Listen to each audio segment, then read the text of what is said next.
Do not mess with the radio dial when a song comes on that I'm considering for my funeral.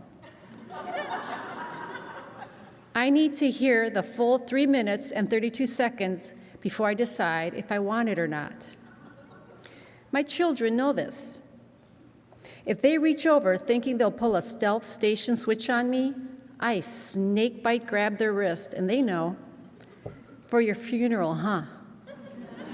Strong possibility, but I'm not feeling the auto-tune. Fantasy funeral planning, they call it. Mom's favorite way to pass her time. In the 3rd grade, I had a standing dentist appointment every 3 months. It was the 70s. They sold soda in gallons. I loved dentist appointment day because I got pulled out of school. I got to rest in a state-of-the-art Barco lounger. I got to close my eyes, and if it was a good appointment with 2 or 3 fillings, I got to close my eyes and spend an afternoon in an especially satisfying round of funeral planning daydreaming. Funeral planning daydreaming sounds morbid, but I'll bet that's because you didn't grow up with it.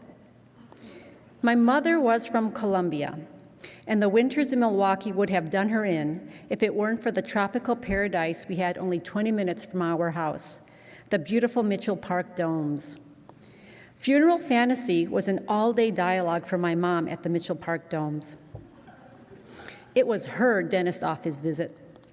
After church, we'd head over to our $2 per head vacation spot of the domes, and while others strolled arm in arm, taking in the gardens, admiring the color, the fragrance, the exquisite creation that a flower is, my mother was inventorying her funeral.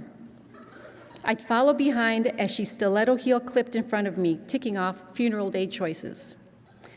This lily, predictable for a funeral, no. This red poppy, too brazen. But the peach roses, they are the promise of the sunsets in heaven. You must have peach roses for me. Okay, Mama, peach, I'll remember, peach roses. Fantasy funeral planning, is there a more satisfying way to consider our final chapter in life? I think not. My mother didn't fear death, not the sending off part anyway. She wasn't afraid of dying. She longed to see her mother, my father, who passed away when my mother was only 39. She missed her 4 brothers. But I learned there were dark moments as she thought of the afterlife, where the fear of being gone and then forgotten had her pacing the house at 3 a.m. I would hear the floorboards creak as she passed across the dining room, and I couldn't stop myself from peeking out of my bedroom door. I would go to her. Silent, I watched as she walked the floor with her rosary in hand. I didn't mean to wake you, daughter. I am praying for the ones gone. They cannot be forgotten. They need their names to be said. And she would pass a rosary bead and whisper a name with each one. A few summers ago, I went to see a movie with my children, The Book of Life. It tells the story of the Day of the Dead, the afterlife in Hispanic culture.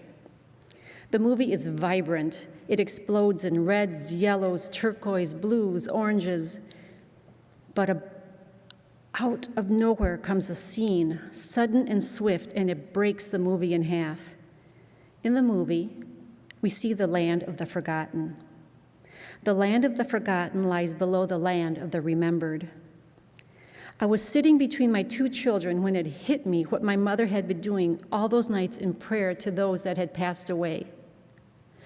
I got it, you guys, I got it, I half shouted and pointed to the screen. This is what my mother was doing when she was always praying for everyone. She was keeping them out of the land of the forgotten. Oh my God, do you guys hear what they're saying about the land of the forgotten? Oh my God, Mom, enough with the death and the dying. We are at the movies. Shh, shh. I put my hand over my mouth because, shh. But my heart is pounding. I know everything now. We watch the screen. We see black against gray against haze. It is a land that is desolate, stripped, cold, and bare. We hear the chilling howl of a solitary wind that sweeps dust across bones. More haunting than the skeletal landscape is the narrator telling us how quickly one can arrive in the land of the forgotten. To be here, one only has to be forgotten. My mother passed away 2 years ago. Her body is now ash. Now I stand in the night, vigilant, whispering names into the dark. To be here, one only has to be forgotten. Mama, I say her name at night as I check the candle in front of her famed photo. Mama, I say her name, I am the sentinel at the gate. Mama, I say her name knowing she will not hear the empty wail of gusts that blow across the land of the forgotten.